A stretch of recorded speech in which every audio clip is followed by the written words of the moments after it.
Parlavamo anche delle possibili squadre ancora una volta in lizza per il titolo e ovviamente c'è il Napoli in pole position che ha fatto un mercato importante, che verosimilmente si era un attimo rallentato questo tipo di mercato che stava portando avanti il direttore sportivo Manna, perché il Napoli si era andato a incagliare una piccola situazione legata prima a Darwin Nunez, poi è arrivato Lucca, poi Andoi, e è una trattativa che invece è sfumata. Quindi un mercato un po' rallentato, ma comunque un mercato ad alta intensità e soprattutto di grande qualità. E poi c'è il punto cardine del Napoli, che è proprio Antonio Conte, ed è forse stato l'innesto più importante fatto fino ad ora dal club di Aurelio De Laurentiis. Il profilo di Antonio Conte, poi ne parliamo.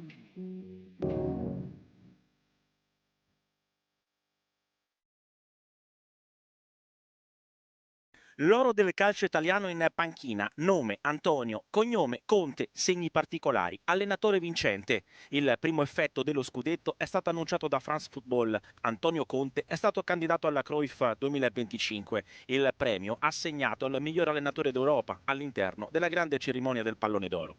Orgoglio dell'Italia pallonara, vanto nel mondo di avere nel nostro campionato un mister di altissimo livello con un riconoscimento pienamente meritato. Per Antonio Conte questa candidatura è insieme un riconoscimento e un traguardo professionale di grande prestigio, avvalorato a maggio dalla conquista della stella personale, del 10° scudetto tra quelli vinti da giocatori, 5, e in panchina, 5. Antonio Conte è anche l'unico allenatore ad aver vinto il campionato di Serie A con 3 squadre diverse. Con il tricolore sul petto ed un Napoli reso ancora più forte da un mercato importante, ora la sfida è confermarsi e divertirsi in Europa. Gli azzurri con Conte possono tagliare altri traguardi prestigiosi, consapevoli di poter raccontare sul marchio vincente proprio lì, in panchina. L'oro italiano è Antonio Conte, Napoli ringrazia e sogna in grande.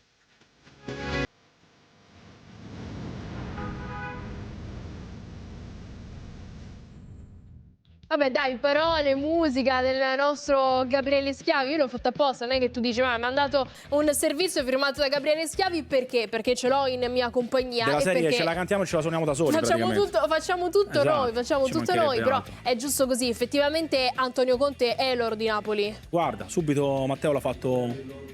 Schiavi l'oro di Sport Italia.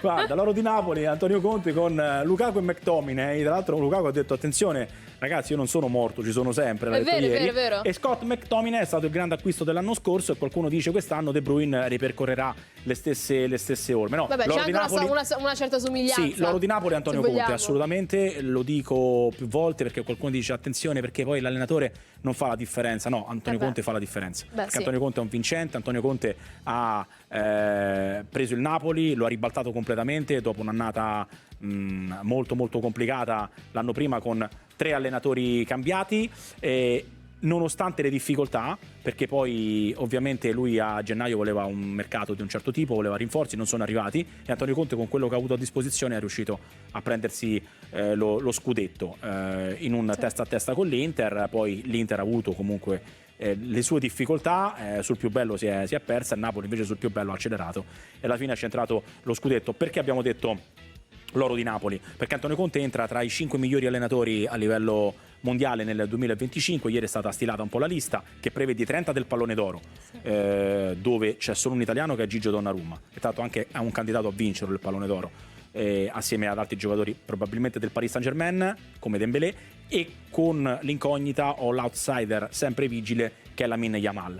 Yildiz inserito tra gli under 20, Antonio Conte inserito tra i 5 allenatori che sono Luis Enrique, che è il grande favorito a vincerlo perché ha vinto la Champions con il Paris Saint-Germain, Flick, allenatore del Barcellona, Slot, allenatore del Liverpool, Enzo Maresca, vincitore con il Chelsea della Conference e del Mondiale per Club, e Antonio Conte, che non ha vinto a livello europeo e quindi se l'hanno messo significa che hanno individuato tramite France Football, parliamo del premio Cruyff 2025. Questa è la cosa particolare, Cristian, è che Antonio Conte non ha vinto a livello europeo. Di solito tu vai a trovare allenatori che vincono a livello europeo o si impongono a livello mondiale, come ad esempio Enzo Maresca che ha vinto il Mondiale per Club. Antonio Conte ha vinto in Italia, ha vinto con il Napoli lo scudetto e quindi questo va dato merito e va dato risalto al lavoro di Conte e anche a quello che ha fatto il Napoli l'anno scorso, perché il Napoli l'anno scorso ha vinto un campionato con grande sacrificio, con grande spirito di lotta, di vittoria, e Antonio Conte è stato il grande artefice di questo. Guarda gli allenatori, insomma, perché poi sappiamo la Premier League è sempre un campionato, il miglior campionato del mondo, e quindi metti slot perché ha vinto con Liverpool. Poi c'è Luis Enrique, c'è Enzo Maresca che ha fatto la doppietta, quindi un altro vanto italiano, perché c'è da dire, Enzo Maresca che ha vinto 2 competizioni europee e mondiali, come il mondiale per club e la Conference. C'è ovviamente il profilo di Flick che ha fatto bene col Barcellona nella Liga e anche a livello europeo.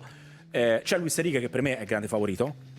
Cioè, per me lo vince Luis Enrique senza ombra di dubbio, perché ha vinto con il Paris Saint-Germain. E poi c'è Antonio Conte che ha vinto in Italia, quindi va dato merito a Antonio Conte, insomma, di essersi infilato in questa lista in modo molto molto prezioso. Non c'è Simone Inzaghi. Un grande tra i grandi, questo però lo possiamo dire, perché insomma abbiamo citato e ricordato tutto quello che gli allenatori in lizza per il premio hanno vinto, però di sicuro Antonio Conte, no? Il fatto che sia tornato soprattutto in grande stile in Italia può essere un vanto anche per il nostro campionato di Serie A, e ti aggiungo per la prossima stagione il ritorno e la riconferma anzi di Antonio Conte, il ritorno di Max Allegri. Quello è stato il colpo di De Laurentiis. De Laurentiis, il grande colpo è stato confermare Antonio Conte, perché Antonio Conte a un certo punto anch'io pensavo che lasciasse da vincitore, e lasciasse dove aveva fatto un percorso straordinario, magari con qualche sirena che poteva arrivare da Torino e dalla Juventus, cosa invece che non è successa, e lì De Laurentiis non si è fermato ma ha raddoppiato, per dirla come un vecchio programma, non lascia ma raddoppia De Laurentiis,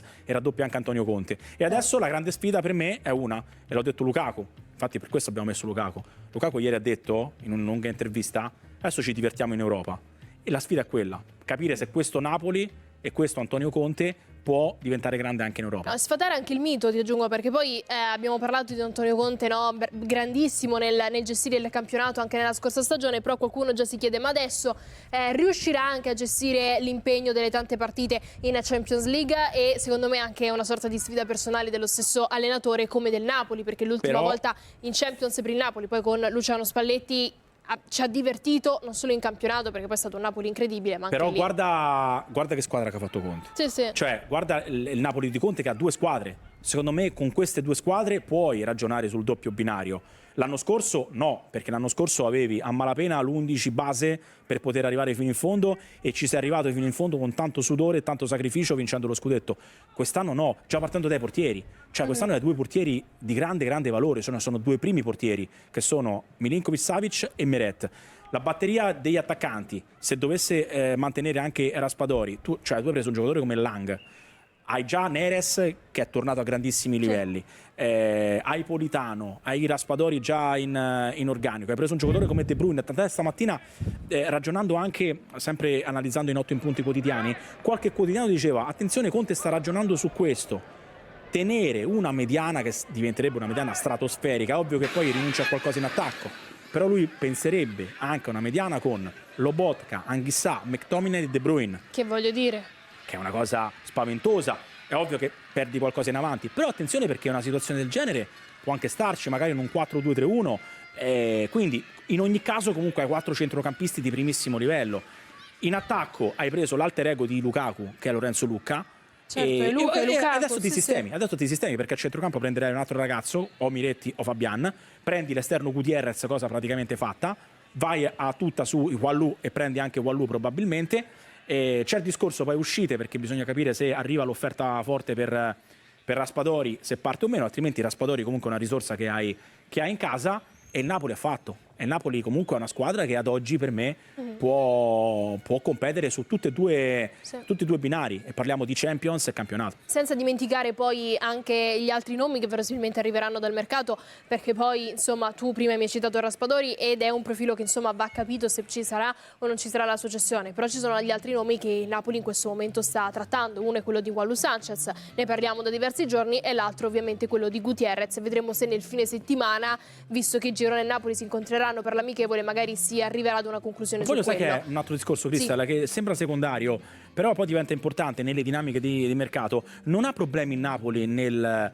dover piazzare i giocatori, perché non ha casi interni. Cioè Simeone è andato al Torino con tanto di sorrisi, ieri ufficializzato, problemi, e quindi è andato come... lì. Caiuste, altro giocatore in uscita, è andato all'Ipswich nella giornata di ieri, poi ne piazza altri 2. Zanoli probabilmente lo piazza al Bologna, e non ci sono problemi di giocatori che hanno il mal di pancia o che devono trovare, anzi probabilmente vorrebbero restare lì, perché le lacrime di Simeone, e ha fatto anche un bellissimo messaggio social, Giovanni Simeone, eccolo qui insomma, per quello che ha dato a Napoli, adesso per quello lo che Napoli insieme. ha dato a lui, quindi significa Simeone avrebbe fatto carte false per rimanerci a Napoli, certo. Però evidentemente ha capito che così non era aria e invece va a trovare collocazione, probabilmente anche con un ruolo importante al Torino. L'unico dubbio lo metto su Raspadori, però attenzione, Raspadori dubbio fino a un certo punto, perché se arriva un'offerta, Atletico Madrid su tutti, tra l'altro ironia del destino, allenato proprio dal papà di Giovanni, quindi dal Ciolo, sì, da Diego Pablo Simeone, l'Atletico Madrid che vuole Raspadori. Se arriva un'offerta così importante, che può dare anche al giocatore in odor di nazionale, ricordiamo che se l'Italia facciamo tutti i dovuti scongiuri, dovesse andare al mondiale, insomma questi sono tutti giocatori che si giocano anche il posto in azzurro, anche lo stesso Lucca.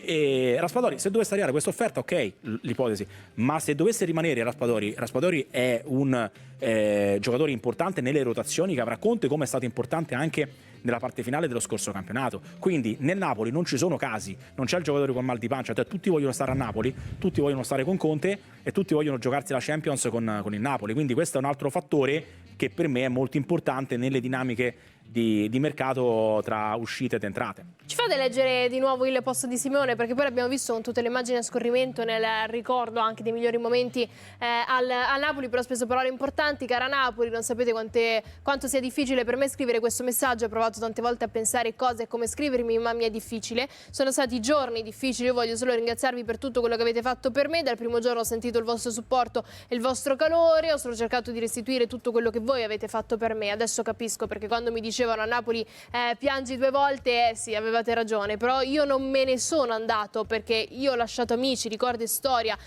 che nessuno mai si scorderà, e Napoli rimarrà per sempre con me ovunque andrò. Voglio ringraziarvi per tutto, compagni, staff, dottori, eccetera eccetera, insomma, nel ringraziare anche lo staff. Su ringraziamenti tifosi, voi fate grande questo club, voi napoletani fate che la gente si innamori di Napoli, siete speciali. Beh, insomma, è quello che ha convinto un po' tutti i giocatori diventati grandi nella storia del Napoli, ma possiamo dire, Gabri, senza nessun problema, è anche quello che forse ha convinto Antonio Conte, al di là delle promesse del mercato, cioè Conte è stato fin da subito affascinato da quel calore, che è un tifo diverso magari da altre piazze d'Italia, non ce ne vogliono le altre tifoserie, però effettivamente il colore, quella passione, come vive, intende il calcio la gente, la tifoseria di Napoli, in pochi forse lo vivono. No, sono d'accordissimo, è quello che spinge anche gli allenatori dalla carica in più per poter restare. 2 post ha fatto, scusate Simeone, quanti post ha fatto per il saluto al Napoli? Secondo me uno scritto e l'altro invece con le immagini, un collage di immagini. Ha fatto un reel. Con Pino Daniele, ovviamente. Ha fatto una sorta di reel, credo, come dite voi giovani moderni appassionati di social. Io invece sono più per la carta stampata e quindi va bene quello scritto, insomma, la poesia di Simeone. E poi vabbè, con Pino Daniele in sottofondo direi che c'è poco altro da aggiungere. Sì, forse avrebbe voluto vivere ancora quelle emozioni Simeone, perché magari attenzione, a Torino è no, ma anche per lui stesso, è un bel palcoscenico, per trovare per lui, molto più spazio, più protagonista. Sì, secondo me sì, è ovvio che è un Torino che con Baroni prova a rilanciarsi, perché poi il Torino è sempre quella squadra che magari è a metà classifica ogni anno, vivacchia in quella zona, quindi però con Simeone, con Zapata che è un giocatore recuperato, insomma davanti può divertirsi il Torino, e Simeone per me può fare grandi cose. Tra l'altro Urbano Cairo stamattina proprio sulla Gazzetta diceva: Simeone lo volevo già ai tempi quando vestiva la maglia del Genoa nel 2017, qui intanto c'è il tango. Il tango, hai visto? Sì, tango Granata se non sbaglio, no? Che la ragazza è vestita di granata. Ora sì, ce l'ho lontano però. Sì, dai, vedi, anche qui presentare allo Stadio Grande Torino. Sì, per presentare, balliamo questo tango. Eccolo qua, Simeone arriva. Adesso tocca a me. Vabbè. Eccolo qua. Nuovo giocatore del Torino, insomma, già ne avevamo parlato, però giustamente.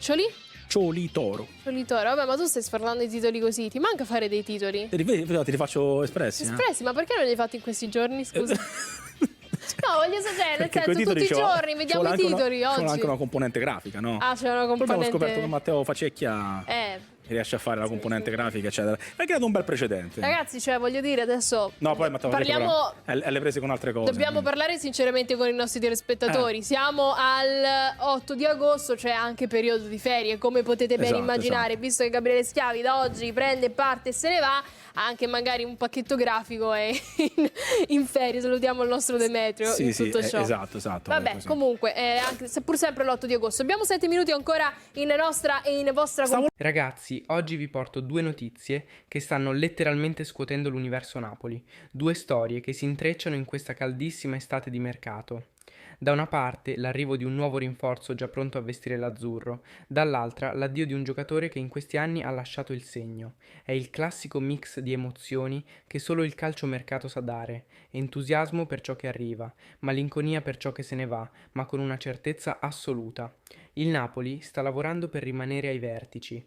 Partiamo subito dal colpo in entrata, perché questa è di quelle notizie che ti fanno saltare dalla sedia. È fatta, Miguel Gutiérrez sarà un nuovo giocatore del Napoli. Trattativa chiusa, nero su bianco, manca solo l'annuncio ufficiale. Il club partenopeo e il Girona hanno trovato l'accordo definitivo. 18 milioni di euro di parte fissa più 2 milioni di bonus legati a obiettivi concreti. Un investimento importante che dimostra quanto la dirigenza sia convinta delle qualità di questo ragazzo.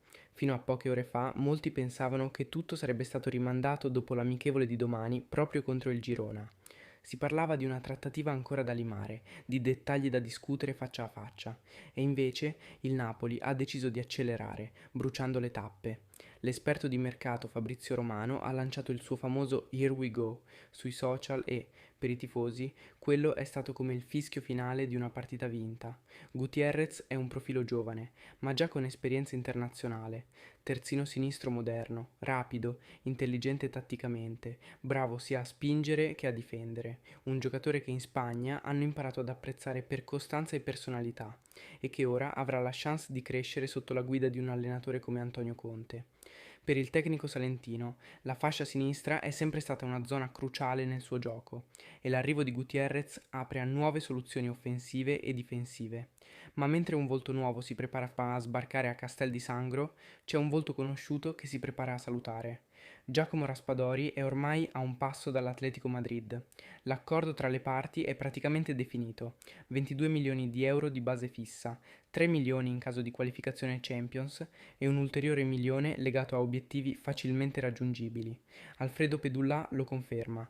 Il giocatore ha già detto sì, ha accettato il progetto di Diego Simeone e non vede l'ora di misurarsi con la Liga spagnola. Manca solo un ultimo tassello per chiudere la partita. Il Napoli ha chiesto all'Atletico di farsi carico anche del contributo di solidarietà, quella percentuale prevista per le società che hanno formato il calciatore. Un dettaglio che non dovrebbe bloccare nulla, ma che va comunque definito prima delle firme finali. Una volta sistemato questo punto, Raspadori saluterà ufficialmente e volerà verso Madrid per iniziare la sua nuova avventura. E qui, lo dico da tifoso prima ancora che da cronista, sarà un addio che un po' dispiacerà. Raspadori è arrivato a Napoli con umiltà, ha accettato di lottare per il posto, ha segnato gol pesanti e ha sempre messo la squadra davanti a tutto. Ma il calcio, soprattutto ad alto livello, è anche questo. C'è chi parte e chi arriva, e ogni cessione importante può diventare l'occasione per rinforzarsi ulteriormente, ed è esattamente quello che ha in mente la società. Giovanni Manna e Aurelio De Laurentiis stanno già lavorando per individuare il profilo giusto da inserire in rosa. Non si esclude che, incassata la cifra da Raspadori, il Napoli possa affondare subito il colpo per un attaccante in grado di integrarsi alla perfezione con il gioco di Conte. L'obiettivo è chiaro: avere una squadra profonda, equilibrata e capace di competere sia in Serie A che in Champions League. Nel frattempo, il ritiro di Castel di Sangro continua a pieno ritmo. Conte sta imprimendo la sua impronta giorno dopo giorno. Allenamenti intensi, schemi provati e riprovati, mentalità vincente. L'arrivo imminente di Gutiérrez e la prospettiva di altri rinforzi stanno portando una ventata di entusiasmo nello spogliatoio. I giocatori sentono che si sta costruendo qualcosa di serio e questo si riflette anche nell'atteggiamento in campo. Fuori dal campo, tra i tifosi, l'atmosfera è quella di un'estate che si ricorderà a lungo. C'è voglia di rivedere il Napoli protagonista, di tornare a lottare per lo scudetto e di dire la propria anche in Europa. E se guardiamo i movimenti di mercato, il messaggio è chiaro. Questa squadra non vuole solo partecipare, vuole vincere. perché alla fine, amici miei, il mercato è come una partita giocata fino al 90°. Non basta partire bene, bisogna chiudere col botto e la sensazione è che il Napoli abbia ancora in serbo qualche mossa, capace di far esplodere di gioia tutta la piazza. Attivate le notifiche e iscrivetevi al canale, vi terremo informati su tutti gli sviluppi, senza perdervi nessun dettaglio, per raccontarvi tutto sul futuro del Napoli, con trasparenza, Forza Napoli sempre.